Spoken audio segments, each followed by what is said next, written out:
Ma'am, indoor plants का आजकल बहुत ज़्यादा क्रेज़ है लोगों के बीच में, तो कैसे कोई भी अपने घर में इंडोर प्लांट्स उगा सकता है और उससे बिजनेस कर सकता है? इंडोर प्लांट जैसे ये है सेंसिवेरिया, ये सेंसिवेरिया की नॉर्मल वैरायटी है। ये आराम से अंदर चलती है और 24 घंटे ऑक्सीजन देती है। तो इसमें से क्या सकर्स निकलते हैं, देखा ना, मल्टीप्लाई होते हैं, एक के बहुत सारे बन जाते हैं। तो बिजनेस आराम से कर सकते हैं, एक के 10 बन ही जाते हैं। तो आप अलग अलग करिए और बेचिए उनको। इसी का ये ड्वार्फ वैरायटी है।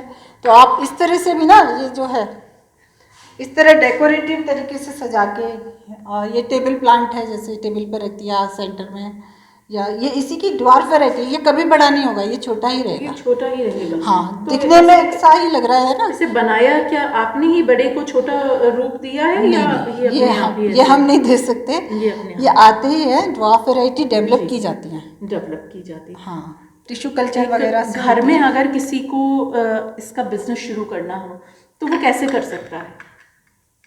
बस डेकोरेटिव इस तरह के पॉट्स में लगाओ और ऑर्डर आते हैं वो। तो अगर आप सोशल मीडिया के थ्रू पब्लिसिटी करोगे तो। कितना समय लगता होगा इन प्लांट्स से आपको कोई भी छोटा सा बिजनेस शुरू करने में? देखिए, फुल ग्रोन प्लांट है, जैसे ये है, तो इसको तो अगर आप अलग अलग करोगे तो ये तो तैयार ही है। आप नेक्स्ट मंथ भी बेच सकते हो। लेकिन अगर बहुत छोटा राइजोम है, उसको थोड़ा डेवलप होने में कुछ महीने का टाइम लगता है। तो वो तो कंटिन्यूटी में बना रहता है, आप करते रहिए। कितना खर्चा आता होगा इस तरीके का बिजनेस शुरू करने में? अगर इस तरह का बिजनेस करना है तो जैसे ये प्लांट खरीदना है तो 1-2 प्लांट खरीदने, बाकी तो फिर आप बना ही लोगे ना। तो खर्चा कुछ भी ऐसा खास नहीं है। इसकी जो भी कीमत होगी वो ही आएगी। वो हर जगह बस समय देना है आपको और बड़े प्यार से, बड़े तसल्ली से उन पौधों को उगाना है, और उनके साथ में आप डेकोरेटिव इस तरीके के आइटम्स लेकर उन्हें ग्रो कर सकते हैं और उन्हें सेल करके आप भी एक अच्छी बिजनेस वुमेन का खिताब पा सकती हैं। नीता जी, आपका ये सफ़र जो ओरियन ग्रीन का शुरू हुआ, ये कैसे शुरू हुआ? क्या आपने सोचा था कि आप एक छोटे से लेवल से इस काम को शुरू करके इतनी बड़े मुकाम पर पहुंच जाएंगी? देखिए, ये मैंने कुछ भी शुरू नहीं किया, सब अपने आप होता चला गया। क्योंकि मुझे प्लांट अच्छे लगते थे तो मैंने प्लांट कलेक्शन शुरू कर दिया। मुझे तो जहाँ जो अच्छा लगता मुझे तो लेना ही है, चाहे किसी भी कीमत में हो। तो घर में आपने देखा होगा जगह ही कम पड़ गई है मेरी, प्लांट ज़्यादा हो गए हैं। तो मैं हमेशा सबको बोलती हूँ मेरे पास जगह नहीं है, तो सब लोग हंसते भी हैं, कहते हैं इतनी जगह है। मैंने कहा पौधे ज़्यादा हो गए। फैमिली का कैसा सपोर्ट रहा? बच्चों को तो देखो कोई मतलब है नहीं, बच्चे अपने काम में बिजी हैं। लेकिन हस्बैंड का पूरा सपोर्ट रहा, उन्होंने किया सपोर्ट, तभी मैं कर पाई ये सब। क्या नाम है आपके हस्बैंड का? वीरेंद्र उपाध्याय। वीरेंद्र उपाध्याय जी। वो सिविल इंजीनियर हैं, सरकारी अफसर। अच्छा। हाँ, रह चुके हैं, अब तो रिटायर्ड हैं। और वो भी बहुत शौकीन है। हमारा दिल्ली रोड पे फार्म है, तो इतने सारे फ्रूटिंग प्लांट लगा रखे हैं। तो बाय पैशन या बाय प्रोफेशन आपने इस जो आपके पसंद है, आपका शौक है, इसको लिया?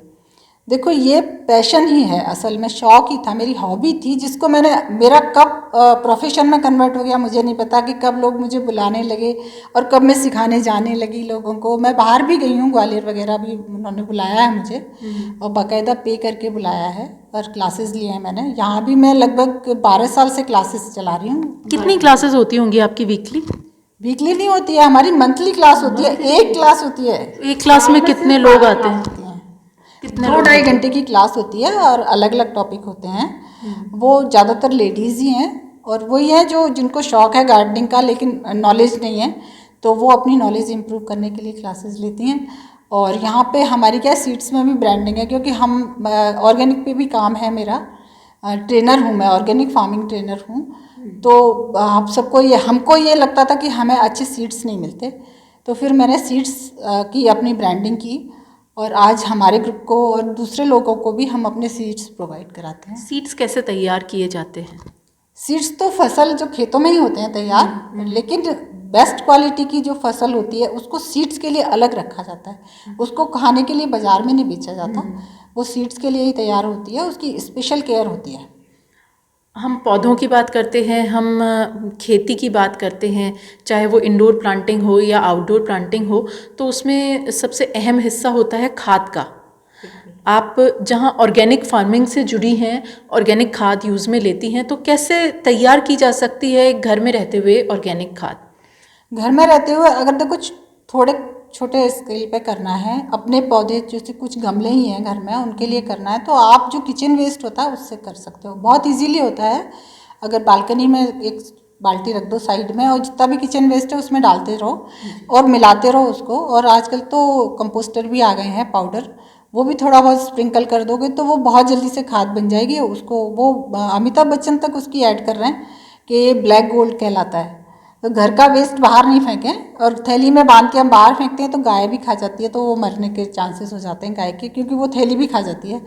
तो मैं तो कहती हूँ हमारे ग्रुप के जितने भी लोग हैं वो ज़्यादातर होम कंपोस्टिंग करते हैं, और हम सिखा सकते हैं अगर कोई चाहे तो हम उनको ट्रेनिंग भी देते हैं।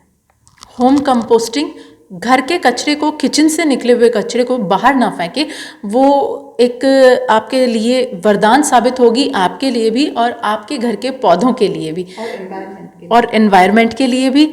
तो एक बहुत अच्छा मैसेज आप दे सकते हैं अपने साथ जुड़े लोगों को और अपने साथ जुड़ी प्रकृति को, कैसे आप उनसे प्यार कर सकते हैं, वो नीता जी से सीखने की ज़रूरत है। मॉर्निंग न्यूज़ इंडिया के साथ मैं अंबिका आपके साथ यूं ही बनी रहूंगी और देती रहूंगी आपको नीता जी से जुड़ी और ओरियन ग्रीन से जुड़ी कुछ खास बातों की जानकारियां ऐसे ही। नमस्कार।